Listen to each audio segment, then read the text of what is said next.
الحمدللہ رب العالمین والصلاة والسلام علی سید الانبیاء والمرسلین اما بعد فاعوذ باللہ من الشیطان الرجیم بسم اللہ الرحمن الرحیم۔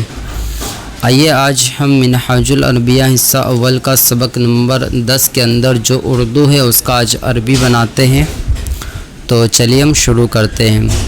سبق نمبر 10 میں ہم نے کچھ لفظ کے نئے جو تھے اس کا معنی سیکھے تھے، سمجھے تھے، اور اس کے اندر جو اسئلہ تھا یہ بھی ہم نے پچھلی والی ویڈیو میں حل کر لیے تھے، اور اس کا امید کرتا ہوں کہ آپ نے جواب وغیرہ سب بھی لکھ لیے ہوں گے۔ تو آئیے آج ہم اس کا ترجمہ کرتے ہیں، لیکن اس سے پہلے کچھ ترجمہ کے تعلق سے ہم بتا دیں کہ اس سبق میں یعنی جو یہ ترجمہ کریں گے تو خاص چیز یہ ہوگی کہ جیسے ہم سبق نمبر 7 اور 8 میں بتاتے ہوئے چلے آئے کہ کہاں پر الف لام لگے گا، کہاں پر نہیں لگے گا، تو اس طرح کافی آپ کو علم ہو گیا ہوگا اس بارے میں کہ کہاں پر لگتا ہے کہاں پر نہیں لگتا۔ عموماً آپ نے یہی دیکھے ہوں گے کہ جس چیز کے بارے میں کچھ بتائے جاتے ہیں اس کے بارے میں، تو اس کے اندر الف لام لگتا ہے، اور جہاں پر بات مکمل ہوتی ہے، ختم ہوتی رہتی ہے، وہاں پر الف لام نہیں لگتا ہے۔ دوسرے لفظوں میں کہا جائے تو معرفہ جو ہوتا ہے یعنی الف لام کے ساتھ جو معرفہ بنتے ہیں جس کو معرف باللام بھی کہتے ہیں، تو معرفہ سے شروع ہوتا ہے، کسی چیز کو بتانا ہو تو اس سے شروع ہوگا تو الف لام لگے گا، اور اگر ہمیں اس پر اینڈ کرنا ہو تو ہمیں وہاں پر نکرہ لفظ لانا ہوگا، تب جا کے بات مکمل ہوگی، ورنہ بات ادھوری ہی رہ جائے گی۔ اگر ہم نے الف لام لاسٹ میں لگا دیا تو اور شروع والے میں نہیں لگایا تو یہ کیا ہوگا کہ عموماً یہی ہوتا ہے، یعنی کبھی کبھی تو بات مکمل ہو جاتی ہے لیکن عموماً یہی ہوتا ہے کہ بات مکمل نہیں ہوتی ہے۔ تو آج کے اس سبق میں جو ترجمہ کریں گے اس کے اندر بخوبی ہم اس کے بارے میں سمجھیں گے، اور بہت اچھے سے کلیئر ہو جائے گا آپ کا کہ کہاں پر الف لام لگے گا اور کہاں پر نہیں لگے گا۔ تو چلیے ہم آج شروع کرتے ہیں اس کا اردو ترجمہ۔ دیکھیے سب سے پہلے یہاں پر لکھا ہے یہ گھوڑا ہے۔ اب ہمیں کسی شخص نے یہ کہا یہ گھوڑا ہے، تو بات تو ہمیں سمجھ میں آ گئی کہ بھائی یہ گھوڑا ہے، بتا رہے کہ بھائی یہ گھوڑا ہے، ٹھیک ہے۔ تو اس کے لیے جو بات سمجھ میں آ جا رہی ہے تو یہاں پر جو ہم یوز کریں گے وہ لکھیں گے، پہلے ہم یہ کا لے لیں گے، تو یہ کا عربی میں ہم لے لیں گے کیا، حاذا، تو حاذا لکھ دیں گے۔ اس کے بعد گھوڑا ہے لکھا ہوا ہے، تو گھوڑا ہے کے لیے ہم نے کیا پڑھے تھے، فرسن، ایک گھوڑا یا کوئی گھوڑا کے لیے فرسن استعمال ہوتا ہے، یہ ہم نے پڑھے تھے، ٹھیک ہے۔ تو یہاں لکھیں گے یہ گھوڑا ہے کا عربی حاذا فرسن۔ فرسن اس لیے آ رہا ہے کیونکہ بات یہاں پر مکمل ہو جا رہی ہے، ٹھیک ہے۔ تو حاذا فرسن، یہ گھوڑا ہے۔ آگے آپ دیکھ رہے ہوں گے کہ سیم وہی چیزیں لکھی ہیں، مگر اس میں کیا ہے کہ یہ گھوڑا اب ہے نہیں وغیرہ کچھ بھی ایسا نہیں لکھا ہوا ہے، ٹھیک ہے۔ تو اب ہم اس کی عربی ایسے نہیں لکھ دیں گے کہ حاذا فرسن، یہ تو پہلے والے ہی جیسا ہو جائے گا۔ تو پہلے اور اس میں فرق کیا ہے، اگر فرق یعنی نہیں ہے تو پھر مصنف صاحب نے لکھے کیوں ہیں، تو فرق یہی ہے کہ پہلے والا جو ہے حاذا فرسن، تو اس کے اندر حاذا تو سیم آئے گا لیکن فرسن میں الف لام یہاں پر داخل ہوگا۔ کیوں؟ کیونکہ بات اس کے بارے میں اب بتائی جائے گی، کچھ یعنی کچھ بھی ہو سکتا ہو کہ بتایا جائے گا یہ گھوڑا کیا ہے، خوبصورت ہے، لمبا ہے، بڑا ہے، چھوٹا ہے، کیا ہے، کالا ہے، گورا ہے، کچھ بھی ہے، یہ بتائی جائے گی، اس لیے الف لام لگے گا اس کے اندر، ٹھیک ہے۔ تو آگے لکھا یہ گھوڑا، تو اس کی عربی میں بجائیں گے حاذل فرسو۔ اب چونکہ یہ بات آگے کچھ بتائی ہی نہیں گئی اس لیے یہ جملہ ناقص کہلائے گا، یعنی ادھورا جملہ ہے، یعنی یہ جملہ مکمل نہیں ہے، کیونکہ یہ گھوڑا، اب سامنے والا کہیں گے کہ یہ کیا کہنا چاہ رہی ہے، گھوڑا بڑا ہے، لمبا ہے، چھوٹا ہے، کالا ہے، گورا ہے، کچھ بھی تو نہیں سمجھ میں آیا، تو یہ بات ادھوری ہو جاتی ہے۔ تو ہم نے یہ عرض کیا کہ جہاں پر ادھوری بات ہوتی ہے عموماً یہی ہوتا ہے کہ وہاں پر الف لام آتا ہے تو وہ باتیں جو ہے وہ نامکمل ہوتی ہے، ادھورا ہی ہوتا ہے، ٹھیک ہے، جیسے کہ آپ نے اس مثال میں سمجھ لیے ہوں گے۔ آگے لکھا وہ بندر ہے، تو اس سے آپ سمجھ سکتے ہیں کہ یہ گھوڑا ہے تو وہ بندر ہے، تو اس کی عربی سیم بنے گی، یعنی ذالکا قردن، وہ گھوڑا ہے، وہ کے لیے ہم ذالکا، بندر کے لیے قردن، تو وہ گھوڑا ہے، یہ تو ہو گیا۔ اس کے آگے لکھا ہوا ہے کہ وہ بندر، اب وہ بندر تو اس کے لیے ہم کیا لائیں گے، اس کے لیے ہم یہ نہیں کہیں گے ذالکا قردن، بلکہ کہیں گے ذالکل قردو، یعنی الف لام کے ساتھ کردن پر الف لام داخل کریں گے، ٹھیک ہے. تو یہ بات ہو جائے گی وہ بندر، ٹھیک، وہ بندر. اب کیا ہے، وہ اگر کہیں آگے لکھا ہوتا تب جا کر کے یہ جملہ مکمل ہوتا. اگر ہمیں ادھورا جملہ لکھنا ہوگا کہیں پر تو وہ اسی طرح سے لکھا جائے گا، ٹھیک ہے. آگے لکھا یہ اونٹ ہے. تو بات تو سمجھ میں آ رہی ہے، مکمل جملہ ہے، تو اس کے لیے ہم لکھیں گے ھذا جمل، کیونکہ یہ تو ہم ویسے سبق نمبر 1 میں بھی پڑھ چکے تھے. تو بس یہاں پر اسی چیز کو سمجھایا گیا خاص طور پر کہ بات جب مکمل ہوتی ہے تو کس طرح سے لکھا جاتا ہے، اور جہاں پر بات مکمل نہ ہو تو کس طرح سے لکھا جائے گا. تو ھذا جمل لکھیں گے تو اس کا معنی ہو جائے گا یہ اونٹ ہے، تو یہ جملہ مکمل ہو جاتا ہے. پھر آگے لکھا ہے یہ اونٹ. اب اس کے آگے وہ مطلب وہ ڈیس لگا ہو، یعنی بات ان کا جو لکھنے کا تھا وہ اتنا ہی لکھنا تھا کہ یہ اونٹ. تو یہ اونٹ کے لیے کیا آئے گا، جیسا کہ ہم نے پیچھے دونوں میں پڑھے بندر اور گھوڑے کے بارے میں، تو آپ سمجھ گئے ہوں گے کہ یہاں پر بھی الف لام جو ہے جملن کے ساتھ میں آئے گا. تو اس کی عربی بن جائے گی ھذل جملو، ٹھیک ہے. تو اس کا ترجمہ یہی ہوگا یہ اونٹ، بس اتنا ہی ہوگا. اونٹ ہے یا کیا کہتے لمبا گھوڑا وغیرہ کچھ بھی ایسا نہیں لگے گا. آگے لکھا وہ کتا کالا ہے. تو اب اس میں ہمیں اور واضح طور پہ سمجھ میں آئے گا وہ کتا کالا ہے. اگر ہم کالا کو ہٹا دیتے تو سیدھا کیا ہو جائے گا وہ کتا. تو وہ کتا کے لیے ہم بنائیں گے ذالک الکلب، جیسے کہ ابھی ھذا جمل کا ہم نے بنایا ہے ھذل جملو، ٹھیک. تو ذالک الکلب ہو جائے گا یہ وہ کتا. اب کیا ہے کہ یہ ادھورا جملہ ہوگا. اب اس میں ہم نے لکھ دیا کہ کالا ہے. تو کالا ہے کے لیے اس کے آگے ہم لکھیں گے جیسے کہ ہم نے سبق نمبر 10 میں ہی پڑھے تھے اسودو آتا ہے کالا کے لیے. تو لکھ دیں گے ہم اسودو. تو اس کے بعد ہوگا ذالک الکلب اسودو، وہ کتا کالا ہے، اس کی عربی بن جائے گی، ٹھیک ہے. تو امید کرتا ہوں یہ سمجھ گئے ہوں گے یہ چیزیں آپ نے کہ یہاں پر ادھورا ہوگا، الف لام لگ جائے گا تو ادھورا ہی ہوگا. اگر اس کے ساتھ ہم کوئی خبر ملا دیتے، کوئی بھی ایسا چیز ملا دیتے اس کے آگے، تو پھر وہ مکمل جملہ ہو جائے گا.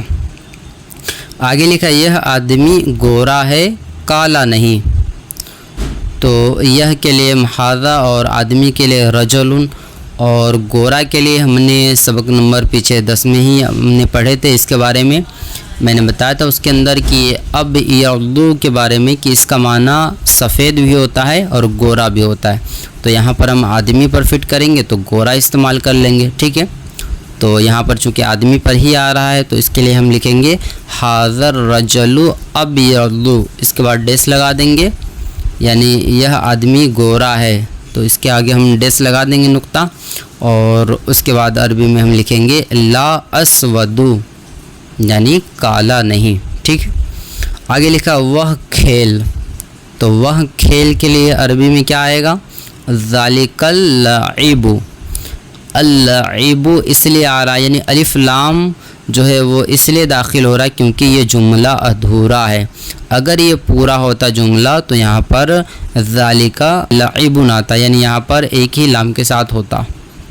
لیکن چونکہ یہاں پر وہ کھیل یعنی ادھورا جملہ ہے تو آ جائے گا ذالک اللعب. آگے لکھا وہ کھیل نیا ہے. وہ کھیل نیا ہے. تو اس کی عربی ہم بنائیں گے اچھے سے، ہم اوپر والے باتوں میں سمجھ سکتے ہیں کہ ذالک اللعب. تو لعب یہاں پر سیم ہے، ذالک اللعب جیسے اوپر بنایا ویسا ہی ہم بنائیں گے. لیکن چونکہ یہاں پر نیا ہے کا لفظ اضافہ ہے تو یہ مکمل جملہ ہو جا رہا ہے. تو اب نیا ہے کے لیے ہم لائیں گے جدیدن. تو جدیدن جو ہے یہ لفظ ہم آگے لکھ دیں گے تو یہ بات مکمل ہو جائے گی. وہ کھیل نیا ہے، یعنی پہلے والا جو جملہ تھا وہ کھیل تو یہ ادھورا تھا، اور وہ کھیل نیا ہے اب یہ مکمل جملہ ہو گیا. تو امید کرتا ہوں یہ چیزیں آپ بہت اچھے سے سمجھ گئے ہوں گے کہ الف لام وہاں پر آتا ہے جہاں پر ادھوری بات ہو، اور جہاں پر مکمل بات ہو جاتی ہے وہاں پر الف لام کے آگے کچھ نہ کچھ جس لفظ پہ لگا اس کے آگے کچھ نہ کچھ لانا ہوتا ہے. جیسے وہ کھیل نیا ہے تو یہ بھی سمجھ لیں گے ہم ضمناً، کیونکہ کھیل کو نیا کہا گیا تو کھیل کے لیے ہم الف لام لائیں گے. اس کے بعد جو نیا ہے لفظ لکھا ہوا یعنی نیا ہے تو اس کی عربی جو ہوگی جدیدن. تو اس کو ہم الجدید اس طرح کر کے نہیں لائیں گے بلکہ سیدھے جدیدن لکھیں گے، ٹھیک ہے. آگے لکھا یہ بلّہ دبلا ہے. تو دبلا کے بارے میں ہم نے پیچھے سبق میں پڑھے تھے کہ حزیلن استعمال ہوتا ہے، اور بلّہ کے لیے ابھی ہم نے 10 میں ہی پڑھے تھے کہ بلّہ کے لیے قطو استعمال ہوتا ہے، ٹھیک ہے، القطو، تو اس کی عربی ہو جائے گی ھذا القط حزیل، ھذا القط حزیل، یعنی یہ بلّہ دبلا ہے۔ آگے لکھا ہے وہ گدھا موٹا ہے، تو وہ کے لیے ہم ذالک استعمال کریں گے، اور گدھا کے لیے حمارن، اور موٹا کے لیے ہم سمینن استعمال کریں گے۔ تو آپ سمجھ گئے ہوں گے کہ جو چیز کے بارے میں کہا جا رہا ہے اس کو ہمیں الف لام کے ساتھ لگانا ہوگا، لکھنا ہوگا۔ تو آپ بخوبی سمجھ رہے ہوں گے کہ الف لام کس میں لگے گا، وہ میں لگے گا یا موٹا میں یا گدھا میں، کس میں لگے گا آپ خود سمجھے، یہ گدھا میں لگے گا، ٹھیک ہے۔ وہ گدھا موٹا ہے، تو اس کے اندر جو گدھا لفظ ہے اس کے اندر لگے گا الف لام، ٹھیک ہے۔ تو اس کی عربی ہو جائے گی ذالک الحمار سمین، ٹھیک ہے۔ اس کے آگے لکھا وہ کتاب کیسی ہے، تو کیسی ہے اگرچہ یہ آخر میں آ رہا، اور کیسی کے لیے ہم لاتے کیسا، کیسی، کیسے، اس کے لیے ہم لاتے کیفا۔ تو اگرچہ یہ آخر میں لکھا جاتا ہے اردو میں، مگر اس کی عربی ہمیں پہلے بنانی ہوتی ہے، ٹھیک ہے، کیونکہ یہ سوال پوچھنے کے لیے آتا ہے، اس میں استفہام کہلاتے ہیں، تو اس کو ہمیں پہلے ہی لانا ہوتا ہے، ٹھیک ہے۔ تو اس کی عربی ہم بنائیں گے کیف ذالک الکتاب، کہ وہ کتاب کیسی ہے، ٹھیک ہے، اور اس کے آخر میں ہم کوشچن مارک بھی لگائیں گے، چونکہ یہ اس میں استفہام سے شروع ہو رہا ہے، اس کے اندر سوالیہ جملہ لکھا ہوا، لفظ لکھا ہوا۔ آگے لکھا ہے کیا ہوا لڑکا لکھنے اور پڑھنے میں مشغول ہے، تو اس کی عربی آسان ہی ہے بالکل، اور پھر بھی تھوڑا غور دے لیجئے کہ سب سے پہلے کیا شروع میں آیا ہے، تو شروع میں جو کیا آتا ہے تو اس کے لیے ہم عربی میں حل استعمال کرتے ہیں اور یا پھر حمزہ استعمال کرتے ہیں، تو یہاں پر چونکہ حل ہی ہم استعمال کر لیں گے، ٹھیک ہے۔ تو حل ہو جائے گا شروع میں، اس کے بعد وہ کے لیے ہم لائیں گے ذالکا، اور لڑکا لکھنے اور پڑھنے میں تو لڑکے کے اوپر بات چل رہی ہے، تو لڑکے کا ہم پہلے لائیں گے، ٹھیک ہے، یعنی لڑکا لکھنے، تو اسی طرح ہم لڑکا کے لیے الفلد استعمال کریں گے۔ اس کے بعد کس میں ہے، مشغول ہے، ٹھیک ہے، تو مشغول ہے یہ ہم پہلے لائیں گے، اس کے لیے لکھنے میں ہے، پڑھنے میں ہے، یہ ہم بعد میں لائیں گے، پہلے ہم مشغول کا لفظ لے آئیں گے، ٹھیک ہے۔ تو اس کی عربی ہم بنائیں گے حل ذالک الولد مشغول بالکتابۃ والقراءۃ، پہلے کیا لکھا ہوا لکھنے اور پڑھنے میں، تو لکھنے کا ہم پہلے لائیں گے اور پڑھنے کا بعد میں لائیں گے، ٹھیک ہے، لیکن مشغول جو ہے لکھنے پڑھنے سے بھی ہمیں پہلے عربی میں لانا ہوگا، ٹھیک ہے۔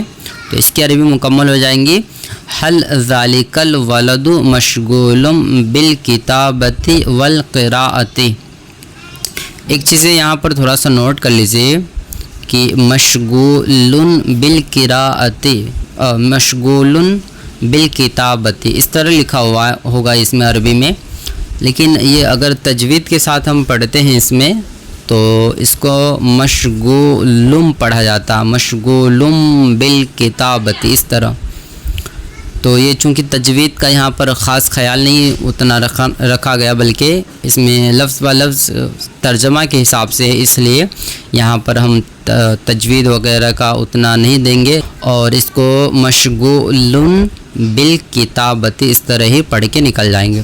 حالانکہ صحیح اگر اس کا پڑھنے کا ہو تو اسی طرح پڑھا جائے گا مشغول بالکتابۃ اس طرح، ٹھیک ہے۔ تو آگے لکھا ہوا ہے کیا وہ گھر خوبصورت ہے، تو اس کی عربی ہو جائے گی حل ذالک البیت جمیل، ٹھیک ہے۔ امید کرتا ہوں آپ یہ الف لام کا مسئلہ جو ہے کہاں کہاں لگانا ہوگا وہ سمجھ گئے ہوں گے، اب میں جلدی سے کر دیتا ہوں کیونکہ ویڈیو بڑی ہو جاتی ہے۔